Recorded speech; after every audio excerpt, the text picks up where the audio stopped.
So there's really not too much to this clock. We did slightly, in our repivoting efforts, we did slightly mess up, well, not, the lantern pinion going off the escape wheel is slightly higher up than it's supposed to be, and it's just slightly rubbing against the wheel next to it.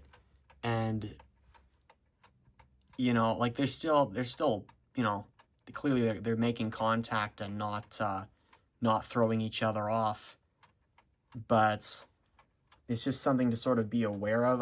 I've just started testing this clock. I didn't polish the pivots. They did look rough. I've got a new pivot polishing strategy since my last one, which ended up breaking the, as you very well know, the escape wheel on this. That is a new piece of blue steel pivot wire on there, and the escape wheel is held on there now with red Loctite along with the pivot wire itself. I'm not sure if they're supposed to like click into place. This is kind of what this one was doing, but oh, did you see that? Interesting. Yeah, we're not perfect yet.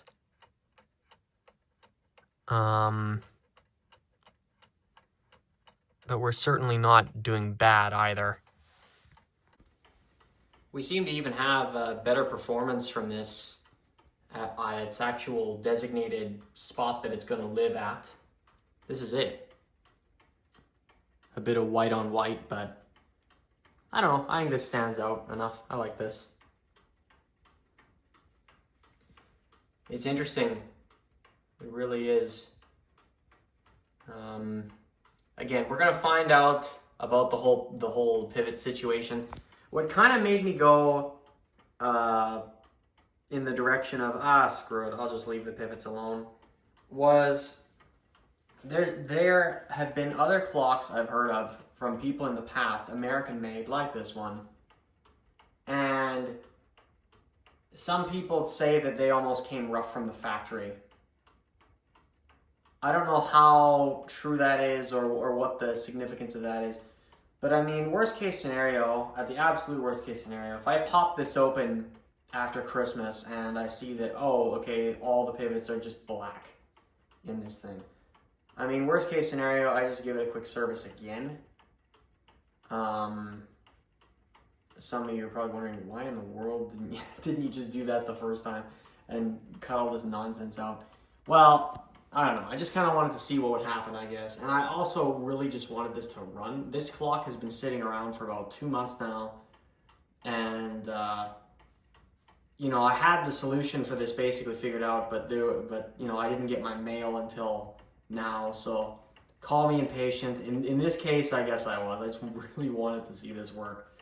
So we'll see what happens in a few months, and if this thing stops again or causes trouble or whatever, then we'll pop it open and we'll do some more with this. But this is really it. I mean, part one had all the juicy parts. The cutting blue steel pivot wire this thick, I had to do it with a Dremel. I didn't have my oh my gosh, my aluminum, what the heck are they called?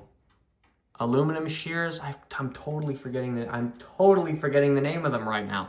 I didn't have them handy. It was just a light metal cutter, and I just did not have it with me. So I'm like, well, crap, I just gotta do it. You know, this massive piece of pivot wire sticking out of the escape wheel. I just gotta quickly cut it with the Dremel and call it good. And keep in mind, guys, the Loctite on this may be very dangerous to do, but the Loctite on this has not completely dried yet.